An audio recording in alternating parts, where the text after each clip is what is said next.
The amphitheaters of Rome. This is one of the great symbols of ancient Rome and the Roman Empire. Gladiators fighting to the death. Well, where does the tradition come from? It goes back to the 5th century BC, the Etruscans. We have wall paintings that depict people fighting each other to the death. What about Rome itself? First documented gladiatorial games are held in the Forum Boarium, or the cattle market, in 264 BC. But where are they traditionally held in the Republic? They're held in the Forum itself. Why are gladiatorial games held in the Roman Forum on some occasions? For munera, and these are obligations, things that are owed to the deceased. So when you have someone prominent who has died, you honor that person. You have a speech made, delivered on the rostra, the speaker's platform, but you also can have gladiatorial games taking place.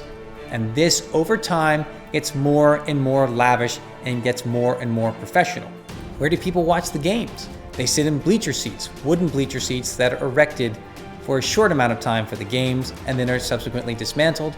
Or you can go to the upper floors of the basilicas overlooking the central piazza where the performances took place. Over time, though, amphitheaters will become permanent structures. This takes place in Rome only under the emperors. Statilius Taurus, under Augustus, builds the first one in the Campus Martius. It is destroyed, and it's followed up by a wooden amphitheater, a massive wooden amphitheater built by Nero. But it too is destroyed. And it's not until Vespasian builds his amphitheater that we have the grand symbol of Rome, which by the Middle Ages is known as the Colosseum, but antiquity was known as the New Amphitheater or the Flavian Amphitheater. There are still many other amphitheaters in the city of Rome throughout its history, including the amphitheater in the Caesarian Palace. There's even a small amphitheater on the Palatine Hill Palace. Amphitheaters could be constructed all throughout the city, even on an ad-need basis, or gladiatorial performances could take place in other impressive structures, including the Stadium of Domitian and the Saepta itself. Amphitheaters today capture the imagination, while in ancient Roman times they're extremely popular as well. You have the first permanent amphitheater built in the Roman world in Pompeii, and that's still preserved. And it's in the Republican period, whereas Rome doesn't get its first permanent amphitheater until the imperial period with the emperors.